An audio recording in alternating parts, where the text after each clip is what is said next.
Good morning, students. Welcome to Literature Learning.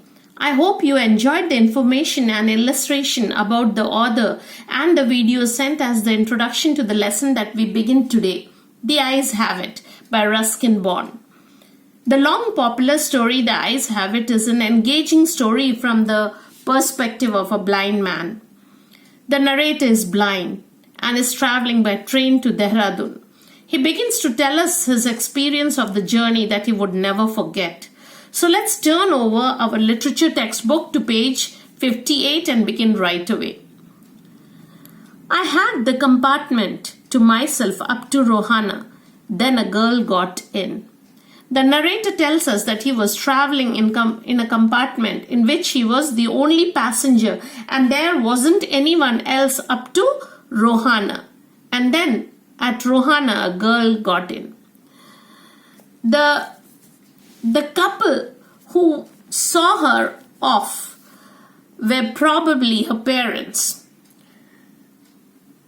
They seemed very anxious about her comfort, and the woman gave the girl detailed instructions as to where to keep her things, when not to lean out of windows, and how to avoid speaking to strangers.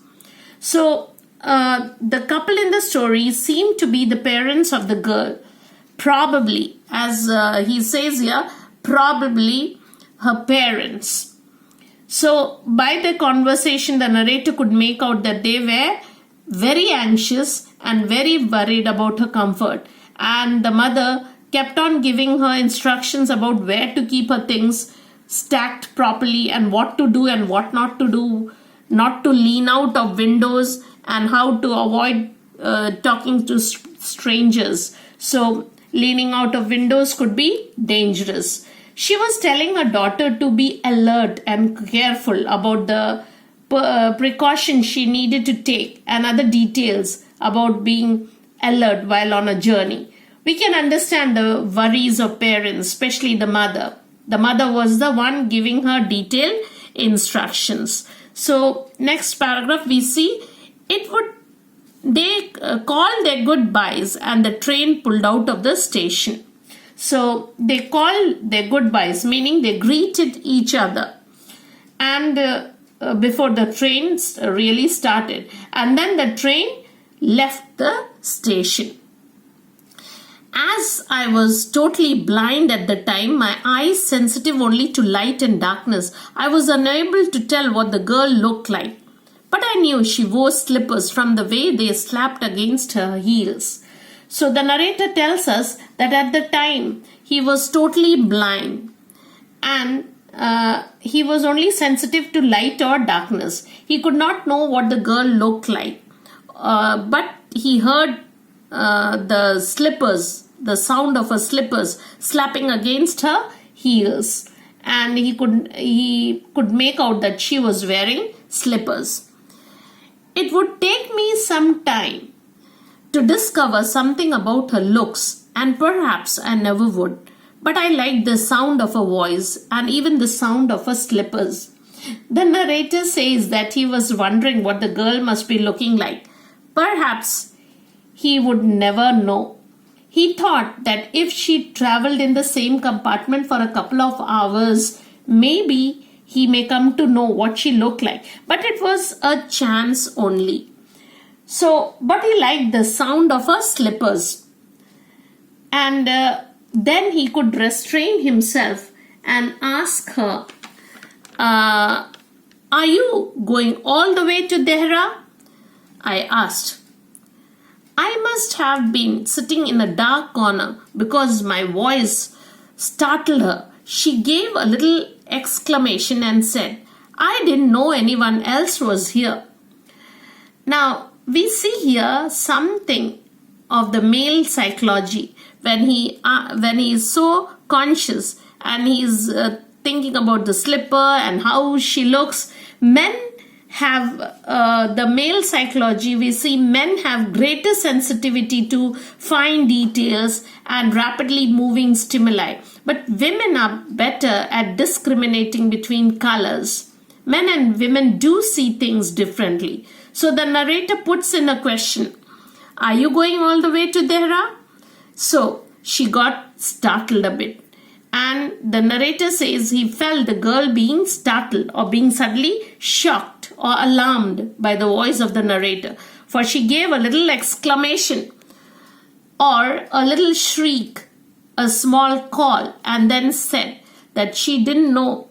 I didn't know anyone else was here. She didn't know that there was someone else inside the compartment. She was surprised by the presence of the narrator in the compartment.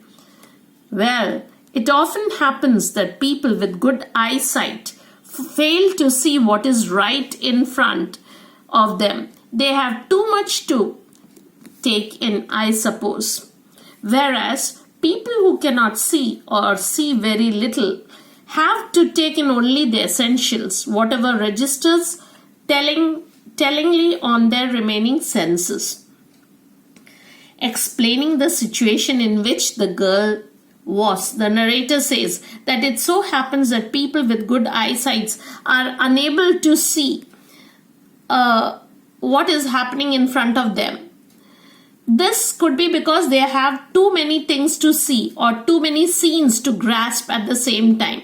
Whereas people who are blind have to take in only the essentials. That is, the things that are urgent or required by them. They can grasp only those things by their remaining senses. Whatever they can register or grasp tellingly remains on their remaining senses, that is the rest of the four senses. So he responded, I didn't see you either, I said, but I heard you come in. So he said that he didn't see her, but heard her get into the compartment. Of course, he was not lying, for he was blind. I wondered if I would be able to prevent her from discovering that I was blind. Now, the narrator wondered if he could prevent her. So we see here saying prevent her or stop her from discovering that he was blind. He decides to see if he can deceive the girl by pretending not to be blind. Then the next paragraph, provided I keep to my seat, I thought it shouldn't be too difficult, the girl said. Okay, let's go up to here. Provided I keep to my seat. The narrator thinks of the chances of the girl discovering his blindness. He decides to deceive her by pretending not to be blind. He thinks if he moves from his seat, the girl would certainly understand that he is blind, for he may trip or fall or hit a pole while trying to move in a speedy train, and the secret would be out. So it was wiser to remain where he was. The next line. The girl said, I am getting off at Saharanpur. My aunt is meeting me there.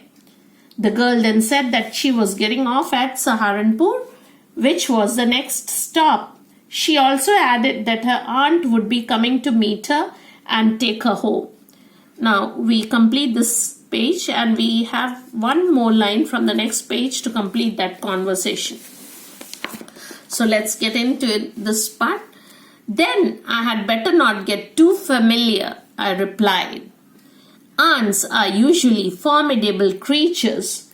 The writer, hearing her talk about her aunt, says that then he must not get too familiar or too associated or get closer to the girl. For usually aunts are formidable creatures. Now formidable means actually what? Frightening, intimidating or terrifying creatures. So he might have just commented that aunts are sometimes very intimidating creatures. Now that's all for today, children. I'll end up here and the rest will follow in the next video. Thank you.